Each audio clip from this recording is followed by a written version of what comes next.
My ex lied about being pregnant while I paid her medical bills, so I walked away quietly, and everything she owned ended up under my name, a 27-year-old guy.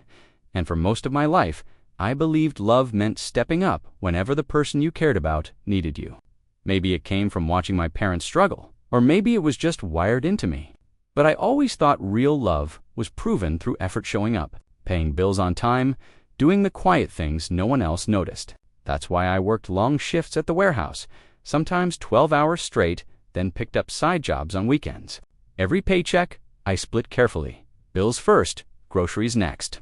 And whatever was left went straight into a savings account I was building for one dream, a small home I could eventually call mine.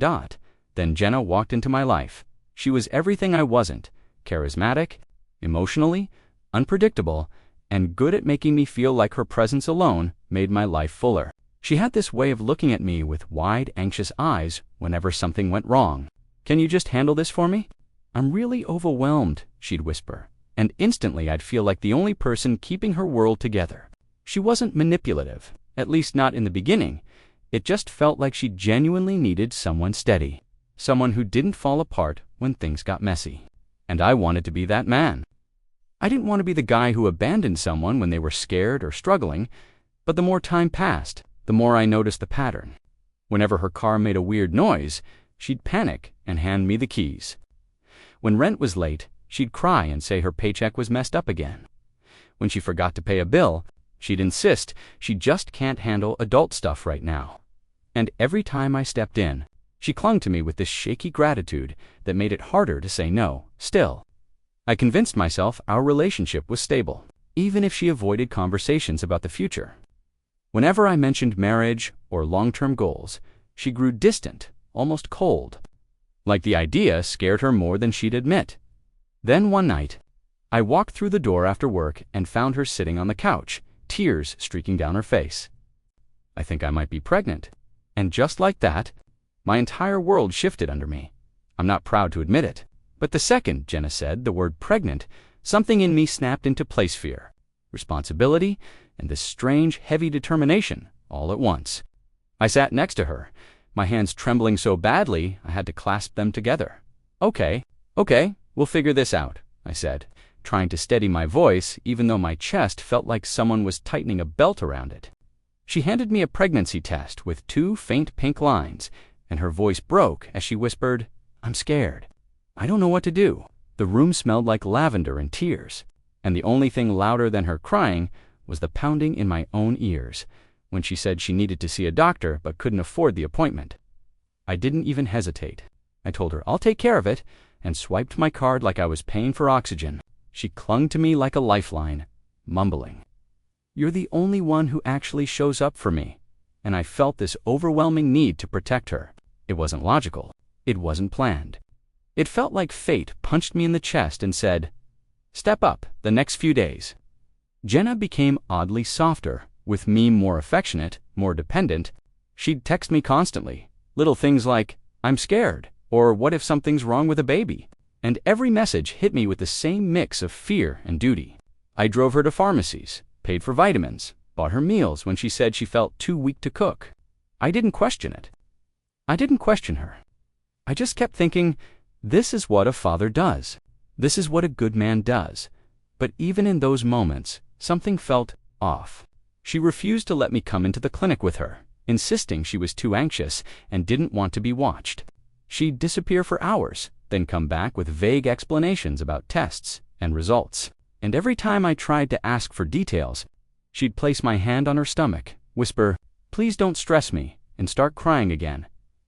I pushed away the doubt because if I didn't, everything might come crashing down, and I wasn't ready for that.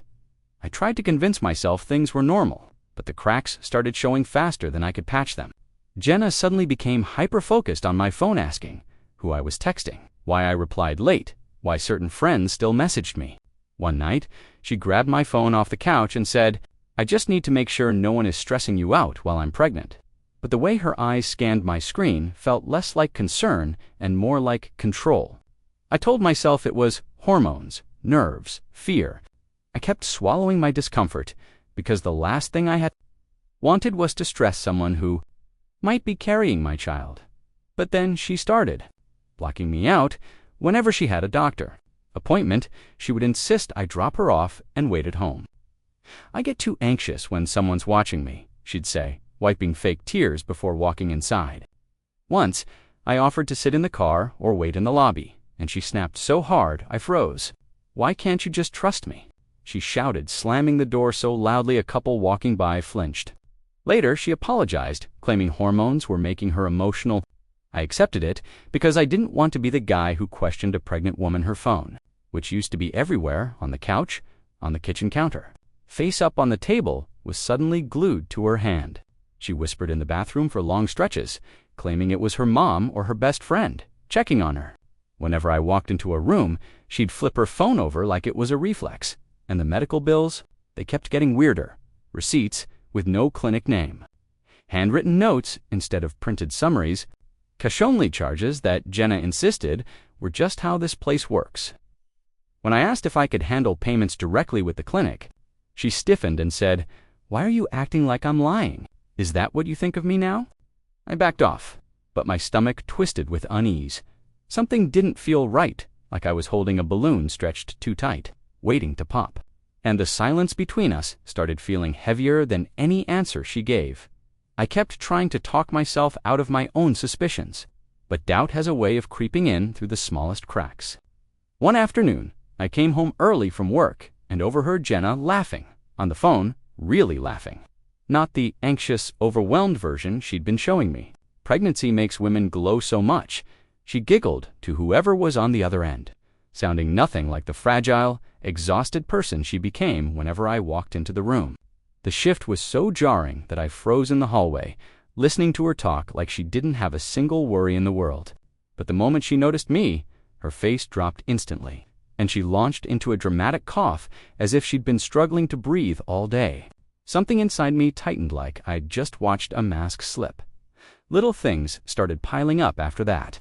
She never got morning sickness unless she wanted to avoid a chore or an argument. She didn't have appetite changes. Didn't complain about fatigue unless I mentioned groceries or errands. Didn't show the slightest physical change. I tried asking gently, "Hey, when is your next checkup? I want to be more involved," but she stiffened, eyes narrowing as if I slapped her. "Stop doubting me," she snapped. "You think I'd lie about something like this?" Her voice was sharp, defensive, almost offended by the idea I'd want to know what was happening with our supposed baby. Later that night, I sat in the dark, staring at the stack of medical bills on my desk, each one stranger than the last. No clinic header, no dates, just amounts scribbled on paper, and her saying, "Trust me, they don't do formal receipts." My gut twisted. Good clinics didn't work like that. But every time I considered pressing the issue, the image of Jenna, crying, shaking, saying, "You're stressing me and the baby," echoed in my mind, so I did something I never thought I'd have to do with someone I loved. I began saving every receipt, every message, every inconsistency, quietly, secretly, because a part of me feared that one day I'd need proof. And that fear, it only kept growing. I hit my breaking point the day one of the clinic bills didn't match the amount Jenna told me. It wasn't even a big difference, just a few dollars, but something about it felt wrong enough that I finally picked up the phone. I told myself I was just verifying the charge, just making sure everything was correct. But deep down, I already knew I was looking for something else. When the receptionist answered, I gave Jenna's full name, date of birth, and the supposed appointment date. There was a pause on the other end, too long, too careful. Then the woman said, "Sir, we don't have a patient by that name in our system. We've never treated anyone with that information." My heart slammed against my ribs so hard I felt the blood leave my face. I remember gripping the edge of my desk, staring at the wall, like I'd just stepped out of my own body. "Are you sure?" I asked, my voice shaking, but she repeated it firmly. No record, no visits, nothing. Every bill I paid, every appointment Jenna claimed she attended, none of it existed. I hung up and just sat there, drowning in this sickening swirl of betrayal, disbelief, and humiliation. That evening, I tried to keep my voice steady when I asked, "Hey, can we talk about your last appointment?" Jenna's reaction was instant of full meltdown. She started crying, grabbing her stomach dramatically, sobbing, "Why don't you trust me?" Why would I lie about something like a baby? What kind of man doubts the mother of his child? She talked so fast and so emotionally that for a second, I almost believed I had done something wrong, but that phone call kept replaying in my mind. Like a knife twisting deeper every time I blinked, she tried to hug me, whispering, "You're scaring me. Please don't leave me." She even offered to show me proof soon, but somehow never had anything ready. That was the moment the world shifted. The exact second I realized I might not be preparing to be a father. I might be preparing to uncover the biggest lie of my life. After that day, everything between us took on this strange, artificial sweetness, like Jenna could feel the truth slipping through her fingers and was trying to glue it back together with affection. She woke up early to make me breakfast, something she hadn't done in months. She cleaned the apartment, left little notes saying, "Thank you for loving me," and wrapped her arms around me the second I walked through the door. But the warmth felt rehearsed, as if she'd memorized how a loving partner should act and was performing it on a stage only she could see. I kept telling myself not to jump to conclusions, but the timing was too perfect to ignore. Then one afternoon, she came home waving a folded paper. "See, here's the doctor's note you wanted." Her voice trembled just enough to sound believable. I unfolded it slowly and my stomach dropped. The header was smudged, the font sizes didn't match, and there were spelling errors no licensed clinic would ever let slide. "Jenna, this doesn't look real," I said quietly. She gasped like I'd stabbed her. "So now I'm a liar. Now I'm some scammer to you." Tears streamed down her face as she clutched her stomach. "You're stressing the baby. Why can't you just trust me?" Her parents suddenly got involved, calling me late at night to say things like, "She's fragile. She's scared. She needs you." Didn't ask about the bills or the appointments. They only wanted to know why I was hurting there. Daughter. It felt like I'd stepped into some twisted play where everyone had a script but me. Every time I hesitated, Devon, to breathe, Jenna accused me of abandoning her. "You don't love me anymore?" she'd whisper, collapsing into my chest, her tears soaking my shirt. "I'm doing all this alone." The guilt she knew exactly how to summon wrapped around me like chains. I felt trapped emotionally, financially, mentally held hostage by the possibility that there might be a baby involved. And yet, the more she pushed, the clearer it became that something big, something ugly was hiding behind her performance. I didn't expect the truth to come crashing down in the form of a message request from an unknown account, but that's exactly how everything unraveled. One night, while Jenna was in the shower, my phone buzzed. The message read, "You deserve to know what she's doing when she says she's at the clinic." Attached were screenshots, real ones, with timestamps that punched the air out of my lungs. The first showed Jenna at a bar, laughing with friends, a drink in her hand, the same night she'd told me she was having a medical emergency. The next was worse, a text from her to someone named Mads that said, "Relax, he'll keep paying as long as he thinks the baby is his." I swear I felt the room tilt. My body went cold, my hands numb, like my blood had turned into dust. I reread the messages again and again, hoping I misread something. Anything but. It was all there in plain, disgusting truth. She wasn't overwhelmed. She wasn't scared. She wasn't pregnant. I wasn't her protector. I was her wallet. When Jenna came out of the shower, wrapped in a towel and humming, I stared at her like she was a stranger. She noticed instantly. "Why are you looking at me like that?" she asked, her voice tightening. I opened my mouth. Nothing came out. My throat locked shut. All I could see were her lies stacked like bricks, and me standing stupidly beneath them as they crushed me. I didn't have the strength. Instead, I went into the bedroom, closed the door, and sat on the edge of the bed with my head in my hands. I felt patheticest, like I'd willingly walked into a trap built by someone I loved. My chest ached in a way I'd never felt before, the kind of pain that doesn't stab but suffocates. That was my lowest point. The moment I realized I might have built my entire future around a woman who never saw me as anything but a resource to drain.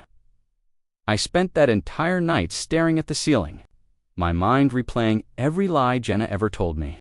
By the time the sun came up, something inside me had broken, not in a loud, explosive way, but quietly, like a rope snapping after holding too much weight for too long. I didn't cry. I didn't scream. I just felt empty. And in that emptiness, something colder and sharper settled in. Clarity. If Jenna could play a long game, then so could I. That morning, I acted completely normal. I made her breakfast, asked about her appointment, even kissed her forehead before work. She smiled, relieved, thinking her performance had worked. But while she was scrolling through her phone, I was gathering every receipt, screenshot, message, and fake bill into a neatly organized folder, physical and digital. I wasn't going to confront her with emotion. I was going to confront her with evidence, the kind that destroys lies without needing a single raised voice. Then I started planting seeds, babe. Since you're pregnant, maybe we should sort out financial paperwork. You know, just in case, I told her over dinner 2 nights later. Her eyes lit up, relief and greed blending as she nodded quickly. Yes, yes, of course. That's really responsible of you, she said, almost too eagerly. She didn't read a single page I slid in front of her. She just signed, faster than I expected, with a smile, because in her mind, she'd already won. She thought she had me wrapped around her finger so tightly I wouldn't question a thing. Those papers weren't insurance documents. They were temporary asset authorization forms, fake parental responsibility. Agreements, she believed, guaranteed her future support. In reality, they placed several of her belongings under my legal oversight, all because she claimed I was the father. The shift was so subtle, she didn't notice a thing. Meanwhile, I froze our shared accounts, transferred anything tied to my name into secure folders, and began calculating exactly how much money she drained from me. I wasn't going to explode. I wasn't going to beg. I was going to let the truth collapse quietly right on top of her. The day everything detonated, didn't start dramatically, was painfully ordinary. Jenna was sitting on the couch scrolling through her phone, legs curled under her, humming like someone who had absolutely nothing to hide. I sat across from her, folder in hand, heart pounding so hard I could hear it in my ears. I finally said, "Jenna, we need to talk." She didn't even look up. "About what?" she muttered, completely uninterested. That was the moment I hit record on my phone, placed it face down on the table, and opened the folder. At first she looked confused. Then the blood drained from her face. "These are the clinic records," I said quietly. "The real ones. They've never seen you, ever." Jenna's mouth fell open, but no sound came out. I continued. "These are screenshots of you at the bar during your emergency. And these, I slid over the texts she sent to Mads. Are your messages bragging about how long you could string me along?" she exploded. No, that's taken out of context. Why would you snoop on me? Why are you doing this to me?" she screamed, grabbing the papers like she could somehow erase the truth with her hands. Then she switched tactic stairs, shaking, collapsing to her knees. "I only lied because I was scared you'd leave. I needed you. I was testing you. Please don't go." Her voice cracked so hard, it almost sounded real, but nothing she said touched me anymore. Her parents barged in 20 minutes later, after she called them sobbing. They marched in full of fire, accusing me of tormenting a pregnant woman. I didn't argue. I just handed them the stack of evidence. One by one, their expressions fell apart in confusion, disgust, embarrassment. Her father muttered, "Jenna, what did you do?" While her mother stared at her like she was looking at a stranger, Jenna lunged for me again, grabbing my shirt. "Please, we can fix this. I'll be better." "Don't leave me," I didn't shout.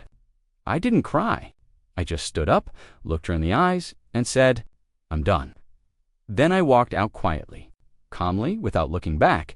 She had no idea the real fallout hadn't even started yet. I thought walking away would be the end of it.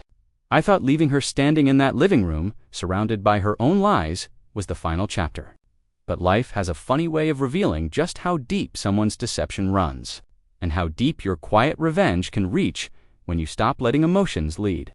2 days after I left, I got a call from the lawyer I had consulted early in my planning. His voice was calm, almost amused. "I reviewed the documents she signed," he said. "You're not going to believe this." I sat down slowly, heart thudding. "What do you mean?"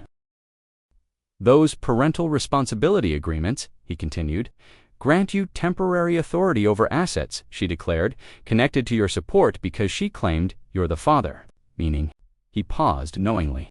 Every item she listed, car, electronics, certain accounts, and even the storage unit, they're legally under your control until a court reverses it. And with her fraudulent claims on record, he exhaled. Let's just say she won't be eager to challenge this. I was silent for a long moment, processing the irony of it all. She faked a pregnancy to drain me. She forged medical documents, lied to her parents, manipulated me emotionally. And in the end, she handed me control of her own belongings with her signature. The best part? She never bothered to read a single line. That same evening, my phone lit up with frantic calls. First Jenna, then her mother, then Jenna again. But I didn't answer. The next day, her texts turned rabid. "What did you do? Why is my car title changed? You're ruining my life." This wasn't part of the plan. Plan she actually wrote that word. I forwarded everything to my lawyer, who simply replied. She played a game she didn't understand. Slowly, quietly, with absolute calm, I transferred every asset she put under my name, Rick, every dollar she had drained from me. It wasn't revenge. It was reclamation. And Jenna, she realized she'd just lost something far more valuable than my money. She'd lost control, and the panic was only beginning. The fallout hit Jenna harder than I ever imagined, not because I wanted it to, but because lies eventually collapse under their own weight. A week after everything unraveled, I started hearing things through friends, neighbors, even a coworker who followed her on social media. Jenna's posts turned from curated selfies and inspirational quotes to vague messages about being betrayed by people she trusted. But the comments underneath told the real story. People were asking why she forged medical documents, why her pregnancy vanished overnight, why she was suddenly selling her furniture and electronics. Word spread fast. Then came the voicemail from her mother, her voice trembling. Nothing like the woman who once lectured me about responsibility. We didn't know. We had no idea she'd lied this much, she said. We're sorry you were dragged into this. Jenna is not well. I didn't take pleasure in hearing her voice crack, but a small part of me felt justice settling in where guilt used to live. For once, I wasn't the one being blamed or manipulated. The truth was speaking for me. I heard Jenna tried filing a report about the car ownership transfer, but when the officer asked for proof of pregnancy, she panicked. The forged documents ruined her credibility instantly. Every lie she told became a legal landmine she couldn't step around. Her own parents distanced themselves to avoid getting pulled into the mess. Friends who used to hype her up now wanted nothing to do with her once. They realized she had faked an entire pregnancy to keep a man financially tied to her. One night, I got a text from an unknown number, just one sentence. I never meant for it to go this far. No apology. No accountability. Just regret about the consequences. I deleted the message. Meanwhile, I continued quietly reclaiming my life. The money recovered from her assets filled the savings account she had drained. My apartment felt lighter, quieter, cleaner, like the air finally had space to move again. But even then, I knew this wasn't the end. There was one more moment of closure waiting for me, and I didn't expect how it would hit when it finally arrived. In the weeks that followed, something strange happened. My life, this life that had been squeezed, drained, and suffocated by Jenna's chaos, finally started to feel like it belonged to me again. I'd wake up and the apartment felt different. Lighter, quieter, honest. There were no sudden fake emergencies, no trembling accusations, no emotional landmines waiting behind every conversation. Just silence. And for the first time in months, that silence felt peaceful instead of empty. I used the money recovered from her, assets to rebuild what she'd drained: my savings, my sense of direction, even a little bit of my confidence. I started cooking again, working out, sleeping without jolting awake to the sound of a crying voice in my memory. But healing is weird. It doesn't come in a straight line. Some nights I'd lie in bed and think, how did I not see it? How did I let myself fall for something so obvious? One evening, as I sat on the balcony with the cold air brushing against my face, my phone buzzed again, another unknown number. I expected a threat, a guilt trip, a breakdown. Instead, it was just one line. I hope you're happy now. I stared at it for a long moment. There was no apology, no acknowledgement of the pain she caused, no reflection, just resentment. That was when it truly hit me. She never loved me, not the way I loved her. To her, I was never a partner. I was a safety net, a wallet, a fix for her problems, and her final message proved it. She wasn't sorry she lied. She was sorry she lost control. I set the phone down, breathed out slowly, and felt something inside me finally settle. Not anger, not bitterness, real closure, The kind that comes not from revenge, not from confrontation, but from understanding someone's true nature and choosing yourself anyway. I didn't reply. I didn't need to. Sometimes the best revenge isn't dramatic. Sometimes the most powerful ending is walking away quietly and letting the truth ruin everything you never had the strength to leave sooner.